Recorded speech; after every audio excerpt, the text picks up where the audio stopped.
Welcome to Elliott Education. My name is Rosalie Elliott, and today's video is all about the upcoming school year 2020-21.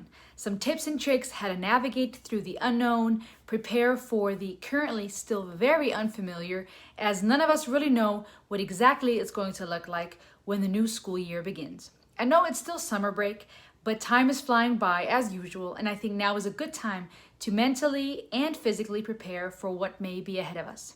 It's a whole new world. Online learning, classroom teaching, or some type of hybrid. We don't know what the school year will look like.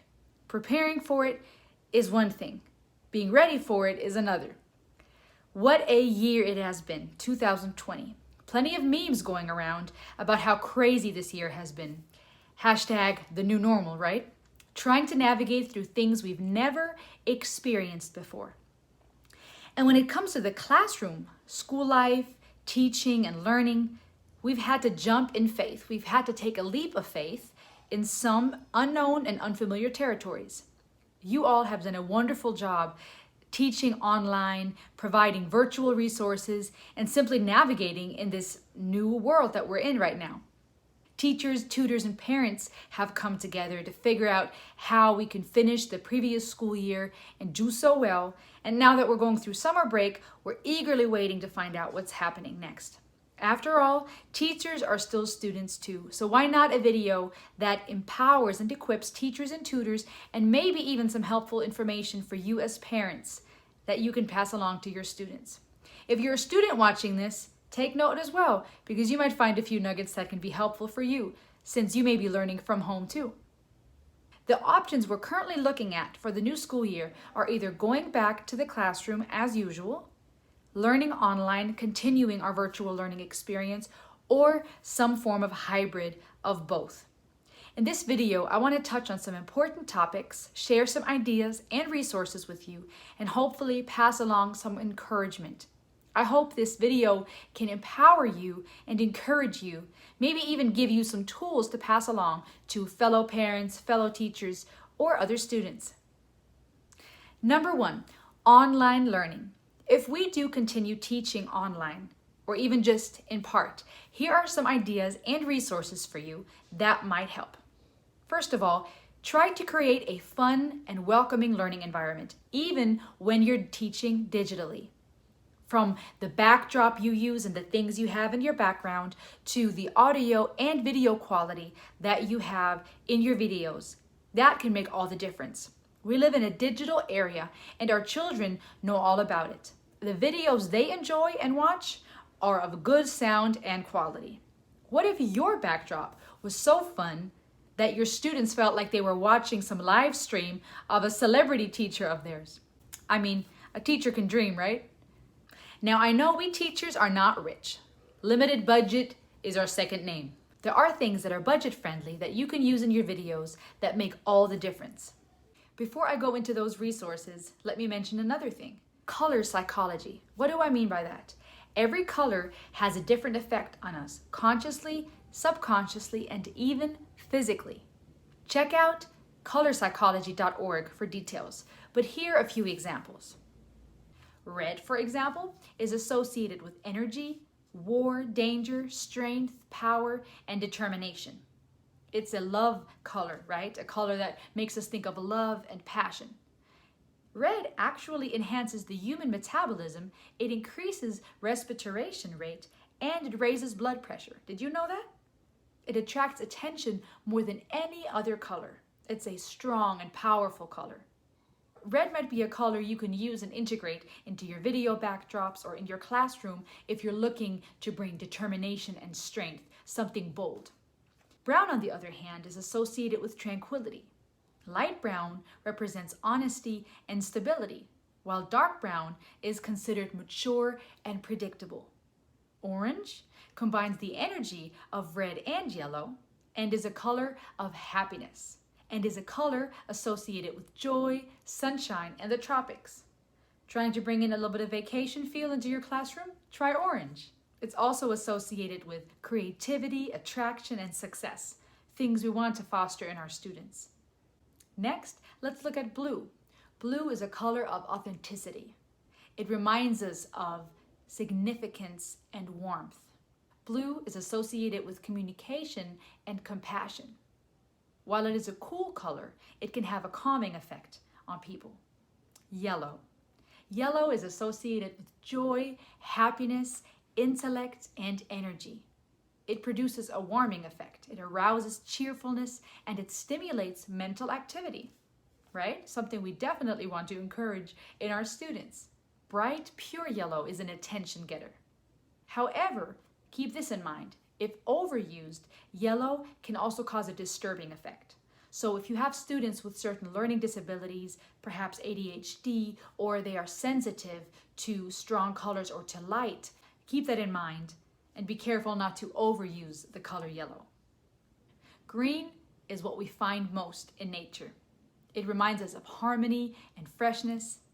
It has a strong correspondence with safety. It has great healing powers. It suggests stability and endurance. Green is considered beneficial to your mind and your body. It slows the human metabolism and has calming effects. Something wonderful to use in your classroom or even in a backdrop in your video. Pink is the color that represents gentle love. Pink stands for tenderness, vulnerability, and youth. It is also calming, non-threatening, and it's linked to hope and optimism. Pink can be linked to childhood sweetness. For more details on the various colors and the psychology behind them, go to colorpsychology.org. Take those things into consideration as you're creating your classroom or as you're creating backdrops for the digital learning experience. Also, encourage your students to decorate their rooms. If we do stick to the online learning experience, why not have your students decorate their room or the room that they will be learning in? Hanging up posters, putting up some artwork. This is something my daughter made that I love, colorful and bright. Why not? Let the students make it their own. Other things you can use to enhance your videos are bringing in lighting. There are light stands, light kits that you can order on Amazon for around $40 or $50. To create better visual footage, you could, for example, buy an extendable tripod with a Bluetooth remote. Those you can find on Amazon for about $20 or $30. It helps place your phone in a stable position, lets you be hands-free. If you want good audio quality, while you don't want to have to spend a lot of money on a Rode or a Blue Yeti microphone, there are simple computer mics you can use and get online or on Amazon as well for around $20. Just another way to create better quality in your videos. Another way that you can make your classroom or your videos more engaging is by using posters. I'm the host of a podcast called Woman Unplugged, and I also do music.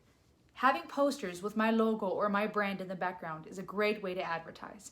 Now, as a teacher, you might not have a brand that you're looking to advertise, nor a logo. But think about printing a poster. You can go to Staples and for $10 or $20, or a website like vistaprint.com, you could order a poster that has your teacher name and a fun caricature, or a logo that you created, something that is fun, that is engaging, and maybe unique to you as a teacher. Now, of course, there are also cheaper ways. And we all know the Dollar Tree often has educational posters that are wonderful. If you don't get the chance to hang them up in your classroom, why not get a few and put them into the background of your videos?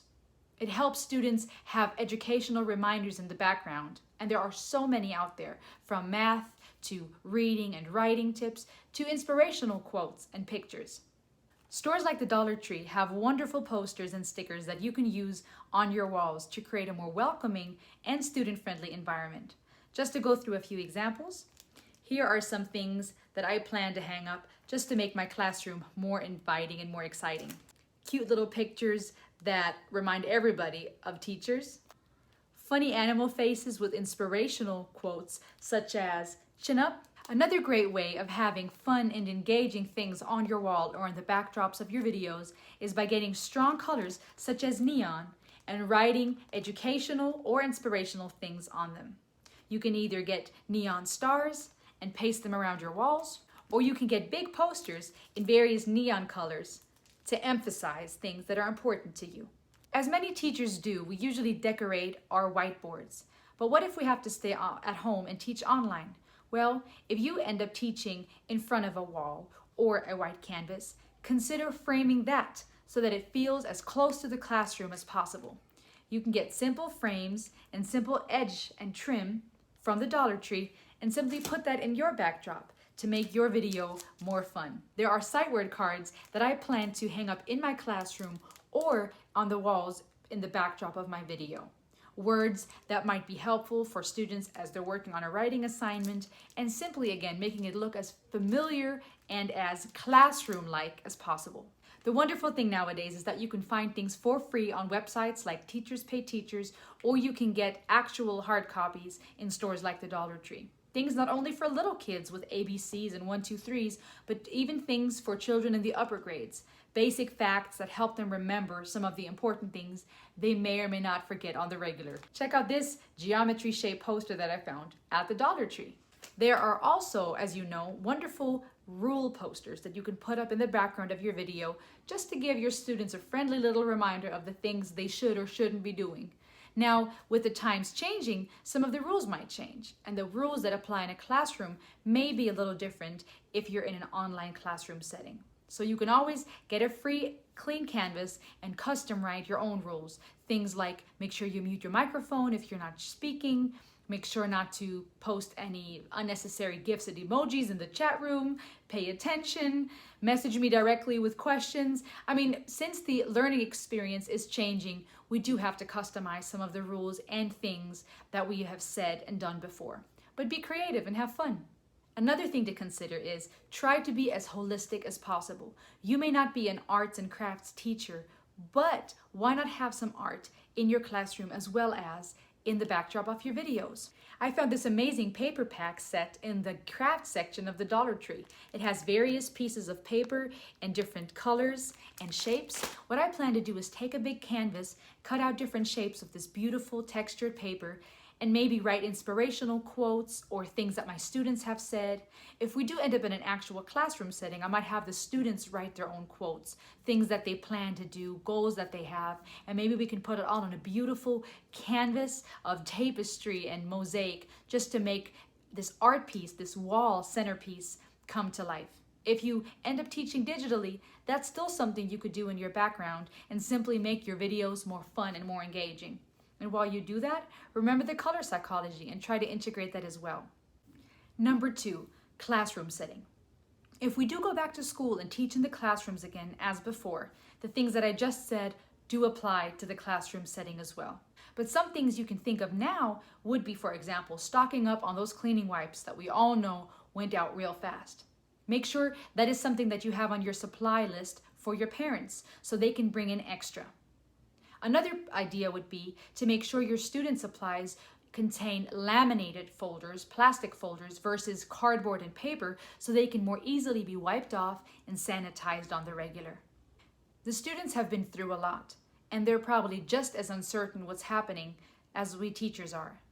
Try using colors in your classroom that create a warm and a safe environment. Take into consideration the various needs of your individual students and what they may or may not respond to better. When it comes to your posters and the things you hang up on the walls, make sure that they are relatable to your students. For example, if you have a student in a wheelchair or with a disability, imagine an educational or inspirational poster on the wall that also portrays a student or a child in a wheelchair. How special would that be for that student to feel represented? Make sure that there are pictures that represent the African American, the Hispanic, the Asian, and the Caucasian community equally, so that each student in your classroom can feel represented by the things that they see around them. Number 3, hybrid learning. There is a good chance that when we do go back into this new school year, it will be a combination, a hybrid of both learning in the classroom as well as from home. The details of what that will look like, none of us truly know. But we're trying to prepare. The things that I've mentioned previously for both online learning as well as in the classroom apply to the hybrid situation too. But something that might help you is planning ahead, not only in regards to school supplies and lesson plans, but even your personal mental health. Don't be afraid to ask others for help. Consider meal planning, delegating certain tasks in your household. Perhaps you can assign a specific day for cleaning and another for lesson planning. I know not everyone is the type of person that wants to plan ahead, and it doesn't come naturally for many of us. But maybe planning just a little bit will help you feel more prepared when you step into that new season. Lastly, in regards to the psychology behind the world of teaching and learning, every one of us is a unique individual with our different personalities. Our personality affects the way that we relate to the world, to our coworkers, our families, and our students. And that goes for those kids too. Their unique experiences, their unique personalities impact the way that they learn and even perceive you as a teacher. First and foremost, find out who you are, regardless if you're a teacher, a tutor, a parent, or maybe even a student. Find out who you are. And I don't just mean your character traits and your personality, but your core fears and desires. These things affect the way that you relate to the world, the way that you perceive things. It affects how you teach and how you lead. A tool that I recommend is the Enneagram. I have found it to be very helpful in my own growth and in my own journey. Now, when it comes to your students, depending on their age and grade level, their personality is still developing. So the Enneagram, for example, is not an ideal tool to assess your students because their personality hasn't developed yet and they're still growing into who they are going to be as adults. And of course, it's not your job as a teacher to be the parent, counselor, or therapist of your students. That's what the parents and the school counselor and therapists are for. But as teachers, we are trained on basics such as mandatory reporting, how to tell if there's abuse in the household, how to assess different things. And I think coming at teaching in a holistic way is important. We are expected to have certain competencies and knowledge when we approach children and their parents. After all, even the kids are human beings with their own personalities in the making. That being said, there's no need to analyze and try to figure out which Myers-Briggs personality your student is. But there are ways to get to know your students well from the get-go. One of the ways I plan to start the school year is by handing out a survey to the parents, asking them specific questions about their students. Questions, though, that are beyond name, age, hobby, and likes and dislikes. If you would like a copy of the questionnaire that I intend to use, click on the link in the description to download a free PDF. Trying to get to know our students not only shows the parents, but it also shows the students that we really care about them as individuals, and it helps us figure out how we can best guide these precious human beings throughout this school year. I think understanding ourselves and our students is all the more important as we're stepping into a new school year that has a lot of uncertainties and unfamiliarities. If you would like to learn more about personality types or even the Enneagram, feel free to reach out to me. I plan to do a video very soon where I talk about personality types and how they affect the way we teach and the way we approach teaching and tutoring.